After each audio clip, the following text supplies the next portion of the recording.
안녕하세요. 갖가지 소식을 빠르게 숙성시켜 풀어드리는 장독대입니다. 2024년 3월 넷플릭스는 하나의 흥미로운 데이터를 공개했다. 신작 애니메이션 K-팝 데몬 헌터스를 공개. 첫 주 전 세계 190개국 중 143개국에서 탑10에 진입했다는 것.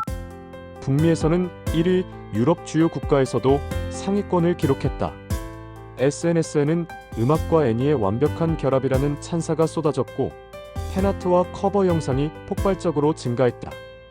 그런데 단 한 나라만은 달랐다. 일본. 애니메이션 종주국이라 불리는 그곳에서 이 작품은 탑10에조차 들지 못했다. 트위터 트렌드에도 니코니코 동화의 인기 영상 목록에도 어디에도 보이지 않았다. 왜?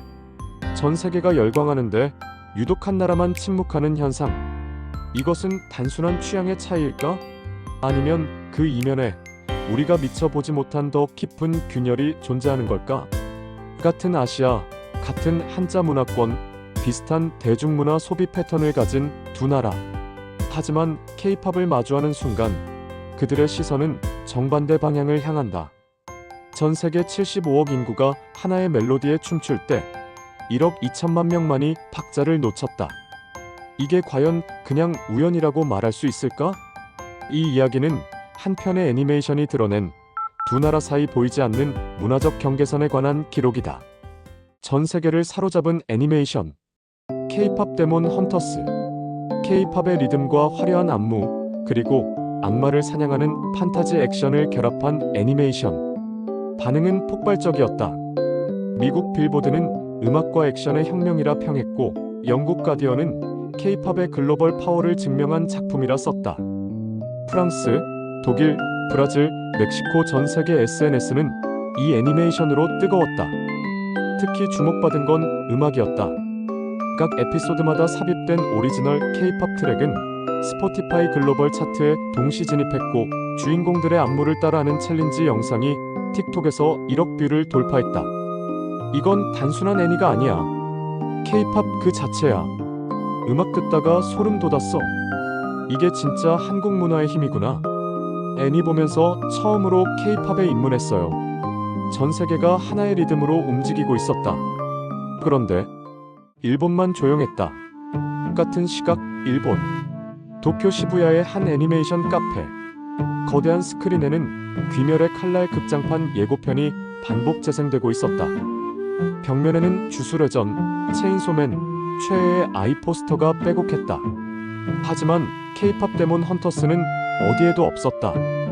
넷플릭스 일본 차트를 확인해봤다. 탑10 안에 이 작품은 없었다. 11위도 20위도 아니었다. 아예 차트 밖이었다. 트위터 일본 트렌드를 검색해봤다. 관련 해시태그는 하나도 보이지 않았다. 니코니코 동화에서도 픽시브에서도 팬아트는 거의 찾아볼 수 없었다. 이상하다? 다들 아시다시피 일본은 애니메이션 대국이죠. 전 세계 애니메이션 산업의 60% 이상을 차지하는 나라. 연간 200편 이상의 애니메이션이 제작되고 오타쿠 문화가 하나의 경제 생태계를 이루는 곳. 그런 나라에서 전 세계가 열광하는 애니메이션이 완전히 무시당하고 있었다. 일본 언론은 이렇게 보도했다. K-팝 데몬 헌터스. 일본에서는 부진 귀멸 신드롬에 밀려 넷플릭스 신작, 일본 시청자들에게는 아쉬운 선택. K-팝 애니, 일본에서만 찬물. 기사 댓글란은 더 냉소적이었다. K-팝 애니라니 관심 없어요. 우리한테는 이미 좋은 애니가 많으니까. 솔직히 K-팝 자체가 그들은 보지도 않은 채 외면했다. 이유는 귀멸의 칼날 때문만은 아니었다. 일본 언론이 내세운 이유는 간단했다. 지금은 귀멸의 칼날 시즌이라 다른 작품이 묻혔다는 것. 하지만 데이터는 달랐다. 같은 시기 넷플릭스 일본에서는 미국 드라마 브리저튼이 1위를 차지했고 한국 드라마 눈물의 여왕도 탑5 안에 들었다. 애니메이션이 아닌 콘텐츠들은 멀쩡히 인기를 끌고 있었다. 즉, 문제는 귀멸의 칼날도 아니었다. 그렇다면 뭘까? 도쿄에서 음악 잡지 편집장으로 일하는 한 인물이 실마리를 제공했다. 일본 팬들은 K-팝이라는 장르를 사랑하지 않습니다. 그들은 특정 아이돌 개인을 사랑하죠. 그의 설명은 이랬다. 예를 들어 일본에서 BTS 팬은 BTS만 좋아합니다. 블랙핑크 팬은 블랙핑크만 좋아하고요. K-팝 전체를 좋아하는 사람은 거의 없어요. 일본 팬덤 문화는 배타적이고 개인 중심적입니다. 반면 미국이나 유럽은 달랐다. 서구 팬들은 K-팝이라는 문화 자체를 즐깁니다. BTS를 좋아하면 자연스럽게 스트레이키즈나 에이티즈도 듣고 한국 음악이라는 큰 틀에서 소비하죠. 결정적 차이였다. K-팝 데몬 헌터스는 특정 아이돌이 아닌 K-팝이라는 개념 자체를 다룬 작품이었다. 주인공들은 가상의 아이돌 그룹이었고 실존 인물은 등장하지 않았다. 전 세계는 그 문화적 상징성에 열광했다. 하지만 일본은 내가 좋아하는 아이돌이 아니잖아라며 외면했다. 일본은 왜 개인에 집착할까? 일본의 아이돌 문화는 독특하다. 1980년대부터 시작된 일본의 아이돌 산업은 육성형 팬덤 시스템을 기반으로 한다. AKB48, 노기자카 46 같은 그룹이 대표적이다. 팬들은 자신이 키운 멤버에게 강한 애착을 느낀다. 오시멤, 내가 미는 멤버이라는 개념이 그것이다. 한 그룹 안에서도 팬들은 단 한 명의 멤버만 집중적으로 응원한다. 그 멤버의 생일에 광고를 내고 굿즈를 모으고 공연에서 그 멤버만 응원한다. 이런 문화는 K-팝 팬덤과 정반대다. K-팝 팬덤은 그룹 전체를 응원한다. 우리 애들 다 소중해라는 문화. 멤버 개개인도 사랑하지만 그룹이라는 정체성이 우선이다.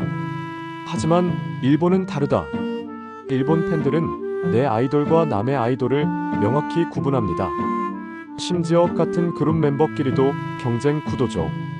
이런 문화적 배경 때문에 실존하지 않는 가상의 K-팝 아이돌을 다룬 K-팝 데몬 헌터스는 일본 팬들의 마음을 움직일 수 없었다. 문화적 거리감, 그리고 자존심. 하지만 더 깊은 이유도 있었다. 한 일본 애니메이션 평론가는 이렇게 말했다. 솔직히 말하면 한국이 만든 애니라는 것 자체가 부담스러운 거죠.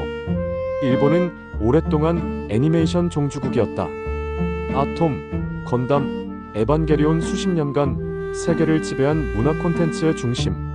그런데 최근 몇 년간 한국 콘텐츠가 무서운 속도로 성장했다. 오징어 게임, 기생충, BTS, 블랙핑크. 일본 입장에서는 자신들이 늘 우위에 있던 분야에서 한국이 앞서가는 걸 지켜보는 기분이었을 겁니다. 특히 애니메이션은 민감한 영역이었다. 애니만큼은 우리가 최고다라는 자부심. 그런데 한국이 K-팝과 애니를 결합해 글로벌 히트를 치자 일본 팬들은 본능적으로 거부감을 느꼈다. 우리 문화를 흉내낸 거 아냐? K-팝 홍보용 애니잖아. 이런 식으로 비아냥거리는 댓글들이 대다수였다. 내수 시장이 워낙 탄탄해서일까? 아니면 그냥 보수적인 성향이 강한 걸까? 그것도 아니면 그냥 한국이라는 나라가 싫은 걸까? 정답 좀 누가 알려주세요, 유.